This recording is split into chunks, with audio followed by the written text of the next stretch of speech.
NTPC Krishna Nagar ప్రాంతం ఆధ్యాత్మిక వాతావరణంతో మార్మోగింది.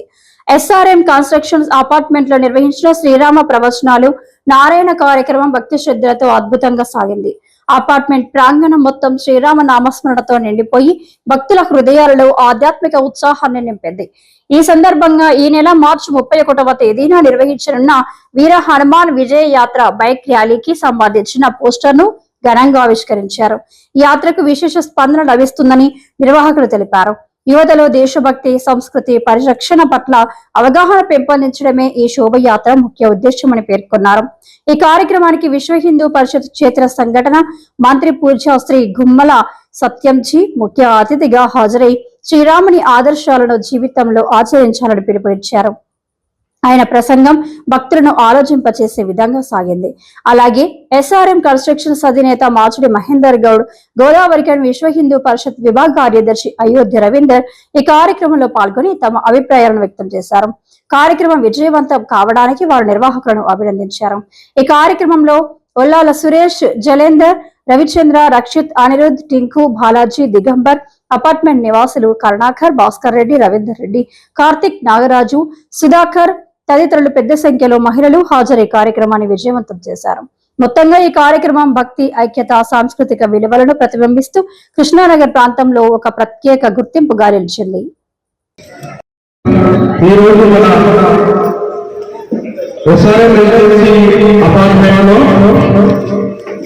మనకు విశ్వ హిందూ పరిషత్ క్షేత్ర సంఘటన మంత్రి అయిన పూజ్య శ్రీ గుమ్మల సత్యంజీ గారు మన వద్దకు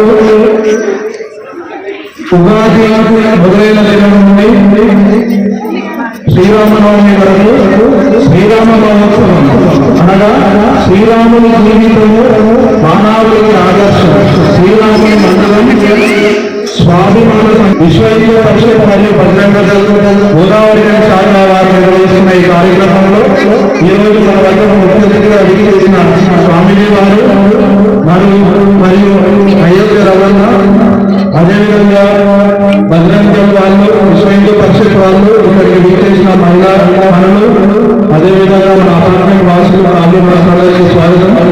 ఈ రోజు స్వామిజీ వారు మనకు చాలా ముఖ్యమైన సమయం ఇచ్చారు. వారి యొక్క సందేశము మరియు తదుపరి కార్యక్రమం నిర్వహించాల్సిందిగా వారిని ప్రార్థిస్తున్నాను.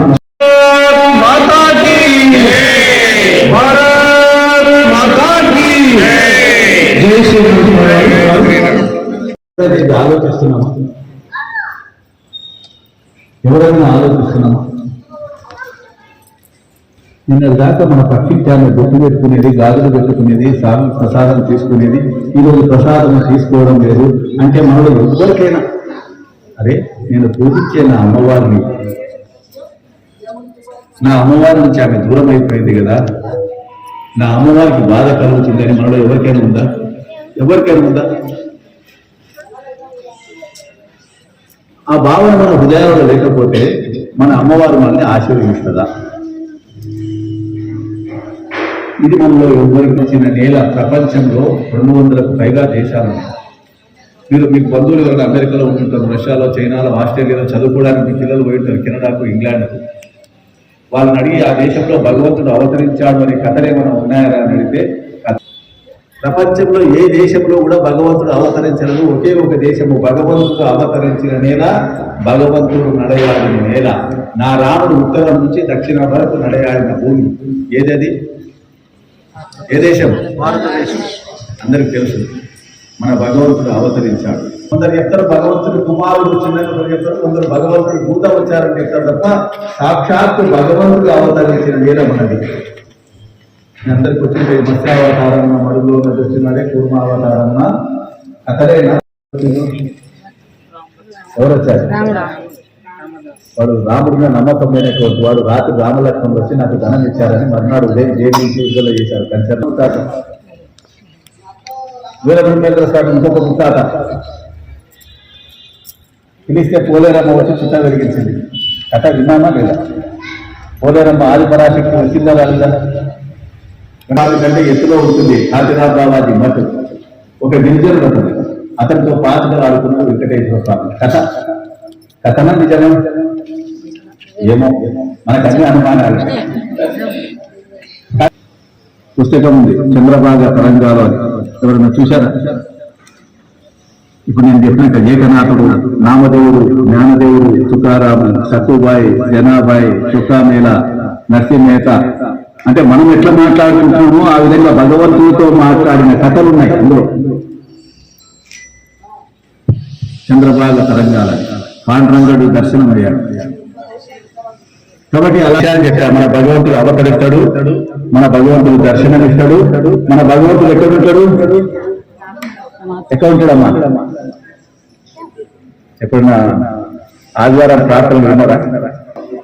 ఎక్కడ ఉంటాడు మన ప్రభు? ఎవరు ఏం చెప్పలేదు. ఎక్కడ ఉంటాడమ్మా మన ప్రభు? మరి అన్ని మతాలు సమానం. మనకు ఏ దేవుడిని పూజించినా అందరం ప్రసాదం తీసుకుంటాం. ఆకాశాల పథకం చూయం యథా గచ్చతి సాగ వేసుకోకపోతే మరి ఆ మంచిగా అంటే మరి అందరు ప్రసాదం తినాలి. కాబట్టి ఏం జరిగితే మన ఇంట్లోకి ఒక పిల్లవాడు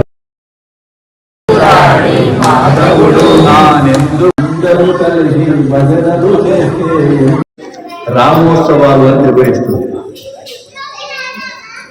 అయితే ఉగాది రోజు లేదా సీతారాముల కళ్యాణం గురించి కూడా చెప్పొచ్చు. కానీ మనము మన పండుగలప్పుడు కదా మామూలు సమయంలో మన సమాజం ఏమిటంటే బోధనకు శ్రద్ధ చూపుతుంది, భోజనానికి శ్రద్ధ చూపుతుంది. బోధన జరగదు మన దగ్గర.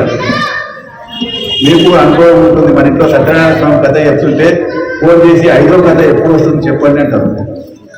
అవునా కాదు? 5వ కథకు వస్తే ప్రసాదం తీసుకొని వెళ్ళిపోవచ్చు. అంటే మన దగ్గర బోధన జరగడం లేదు. మనం ఒకవేళ గుడికెళ్తే కూడా పంతులు జీవితం ఇచ్చేసి నాకు పని అయిపోతుంది అంటే. మన ధర్మము చాలా గొప్పది, మన సంస్కృతి చాలా గొప్పది, కానీ దానికి మనం ఇచ్చే విలువ గుండుస్తున్నా. కాబట్టి మన పిల్లలకు కానీ మనకు కానీ తెలుసు అనే మనం అనుకుంటాము, మనకేమీ తెలియదు. స్వామి వివేకానంద ఒక మాట అన్నాడు, 33 కోట్ల దేవతలు ఉన్నారు మనకు, కానీ మన మీద మనకు నమ్మకం లేకపోతే ఏ దేవుడు వచ్చి వాళ్ళని రక్షిస్తాడు? మన మీద మనకు నమ్మకం లేదు. ఎందుకు లేదని నేను మిమ్మల్ని అడుగుతున్నా అంటే, మీ అందరికీ ఆపదామపహర్తారం అందరికి వచ్చింది. హనుమాన్ చాలీస కూడా చాలా మందికి వచ్చి ఉంటుంది. ఎవరైనా సరే నాకు ఆపదలు వచ్చాయంటే రామనామాన్ని స్మరించు, ఈ శ్రీరామ జయరామ జయ జయరామ జపం చేయి, 13 అక్షరాల మంత్రం, ఇది విజయ మహామంత్రము, నీ సంకల్పం నెరవేరుతుంది అని మనలో ఎవరైనా చెప్తాము? ఎవరైనా పక్కవారికి చెప్తాము? విధా నాకు రోగం వచ్చింది అంటే నాసై రోగ హరే సభ మీద అందరికి వచ్చింది. ఎవరేమైనా చెప్తామా? చెప్తామా? మరి మనం మన దేవుడి మీద మనకు నమ్మకం ఉంటే చెప్పాలి కదా. కానీ మనం ఎవ్వరికీ చెప్పడం లేదు. చెప్పకపోయిన కారణంగా ఇంతటి శ్రేష్టమైన ధర్మం ఉండి కూడా ఈరోజు మన సంఖ్య, మనము ఆరాధించే మన శ్రీరామచంద్రుడి ప్రసాదము నేను తీసుకోను, శ్రీరామచంద్రుడి యొక్క తిరునామం నేను పెట్టుకోను అనే వాళ్ళ సంఖ్య 23% పెరిగింది. మనము